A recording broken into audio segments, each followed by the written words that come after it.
UP और उत्तराखंड की खबरों के लिए एबीपी गंगा को सब्सक्राइब करें और बेल आइकन दबाएं। कुलपति महोदय के एक शांत उपदेश के साथ राज्यपाल महोदय के द्वारा उपाधि वितरण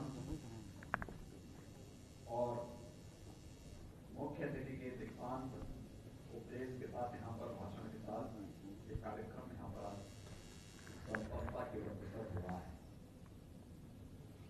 लेकिन वास्तव में आज का इस समारोह की कारणों से एक वैश्विक महामारी कोरोना के दौरान जब पूरी दुनिया स्वस्थ है, ग्रस्त है और तब डॉक्टर शकुंतला मिश्रा राष्ट्रीय पुनर्वास का एक दिव्यांगजनों का विश्वविद्यालय अपना दीक्षांत समारोह आयोजित कर रहा है और सचमुच एक अभिनंदनीय प्रयास है। यानी सफलता के पथ पर आगे बढ़ने के लिए कोई भी चुनौती आपके मार्ग में बाधा नहीं बन सकती है। कोरोना कालखंड में जो पालन समारोह इस बात का उदाहरण है। विश्वविद्यालय परिवार को इसकी बधाई देता हूँ। यहाँ पर पूर्व प्रधानमंत्री श्रद्धेय अटल बिहारी वाजपेयी जी की प्रतिमा का भी भव्य अनावरण हुआ है और विश्वविद्यालय ने अपने कुल 20 के अनुरूप निरंतर आगे बढ़ने के उस संकल्प के साथ नए विभागों की रचना और उसके अनुरूप यहाँ पर जो भी इंफ्रास्ट्रक्चर डेवलप होना है उसके निर्माण की भी एक बड़ी परियोजना के लोकार्पण के इस कार्यक्रम को यहाँ पर आज संपन्न किया है। मैं विश्वविद्यालय को इस बात के लिए हृदय से बधाई देता हूँ, अपनी शुभकामनाएं देता हूँ। यहाँ पर दीक्षांत समारोह के अवसर पर आप सबने जब कुलपति जी ने आप सबको दीक्षांत उपदेश दिया था, उन्होंने बहुत स्पष्ट रूप से कहा कि दीक्षांत उपदेश आपको क्या प्रेरणा दे रहा है। सत्य बोलने के बारे में, धर्म के पथ पर चलने का और स्वाध्याय में कभी भी प्रमाद न करने का।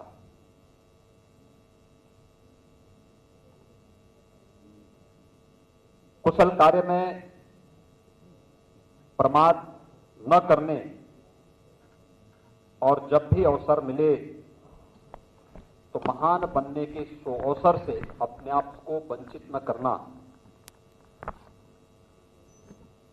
अपने उन सामान्य शिष्टाचार और संस्कारों को सदैव बनाए रखना, यानी माता पिता के प्रति, गुरुजनों के प्रति,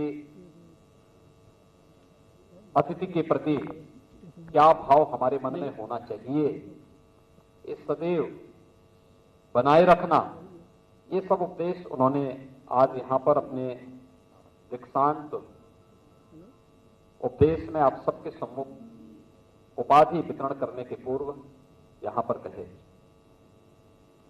वास्तव में इसकी प्रासंगिकता हर देश, हर काल और हर परिस्थिति में हम सबके सामने बनी हुई है। और ये तब जब हम लोग आज के परिप्रेक्ष्य में देखते हैं। देखिए, हम सब आभारी हैं प्रधानमंत्री मोदी जी के, जिन्होंने विकलांग शब्द को दिव्यांग शब्द के साथ जोड़ करके और दिव्यांगता यानी हम सब के अंदर एक दिव्य शक्ति है, जिस दिव्य शक्ति का एहसास इस समाज को होना चाहिए। और जब भी उचित अवसर किसी व्यक्ति को प्राप्त हुआ है, उसने अपनी दिव्य शक्ति का लोक कल्याण के लिए, राष्ट्र कल्याण के लिए पूरा अवसर हमें दिया। इसलिए मैं प्रधानमंत्री मोदी जी को विकलांग शब्द के स्थान पर दिव्यांग शब्द देना और इसके माध्यम से दिव्यांग जनों को आगे बढ़ने के लिए प्रेरित करने के लिए हृदय से आभार व्यक्त करता हूं, उनका अभिनंदन करता हूं। भाइयों बहनों, कोरोना कालखंड के दौरान मैं देख रहा था दुनिया की इस सदी की सबसे बड़ी आपदा से हम जूझ रहे थे। और उस दौरान एक बार ये भी बात आई थी कि आखिर अलग अलग तबके के लिए शासन के अलग अलग कार्यक्रम चल रहे हैं, तो दिव्यांग जनों के लिए क्या हो रहा है। एक साथ 10,68,000 के आसपास दिव्यांग जनों को शासन ने एक मुफ्त पेंशन देने के अलावा कोरोना कालखंड के दौरान उन्हें 1,000 रुपए की धनराशि भी उनके अकाउंट में डीबीटी के माध्यम से देने का कार्य किया। दिव्यांग जनों के कल्याण के लिए शासकीय सेवाओं में जो पहले उनकी कैटेगरी कम थी उसको बढ़ाने का प्रयास भी प्रधानमंत्री मोदी जी ने किया। और आज जो राष्ट्रीय शिक्षा नीति आ रही है, इस राष्ट्रीय शिक्षा नीति के साथ जब हम जुड़ते हैं तो इस राष्ट्रीय शिक्षा नीति जो हमारी स्वदेशी आत्मनिर्भरता और स्वावलंबन पर आधारित है, अगर आप देखें तो हमारी वर्तमान जो सदी चल रही है, इस सदी के जो सबसे बड़ी बात है, इस सदी ज्ञान आधारित अर्थव्यवस्था की सदी के रूप में जानी जाएगी। और ज्ञान आधारित इस अर्थव्यवस्था के लिए जानी जाने वाली इस सदी में 3 प्रमुख बातें बहुत मायने रखेंगी। एक, परंपरागत ज्ञान। दूसरा, परंपरागत ज्ञान में जो इनोवेशन है इसका महत्व होगा। और तीसरा, देश के अंदर स्टार्टअप संस्कृति की शक्ति को जानना। जैसे आप शोध कहते हैं,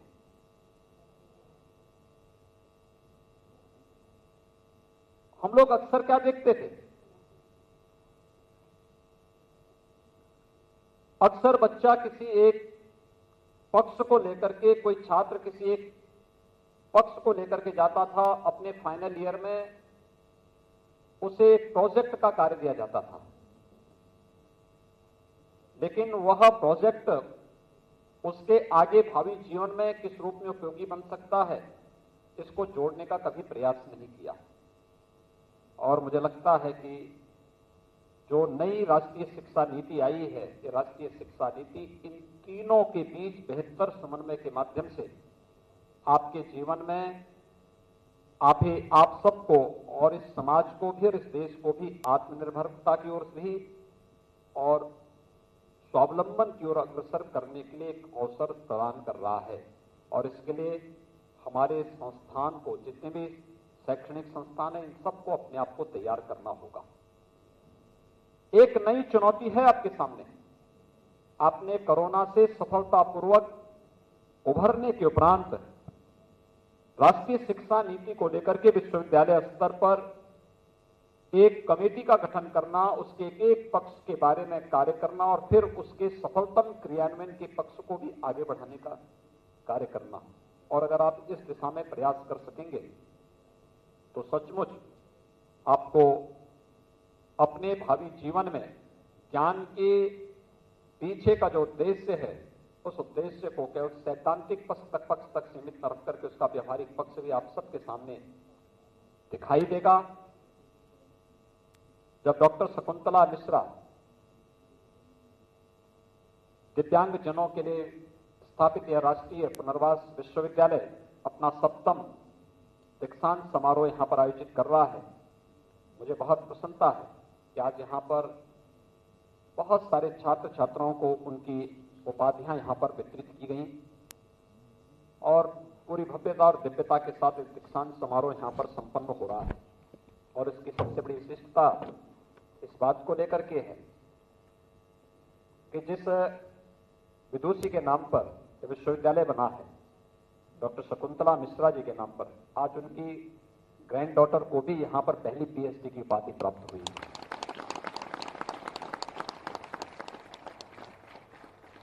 यही तो जीवन की उपलब्धि है।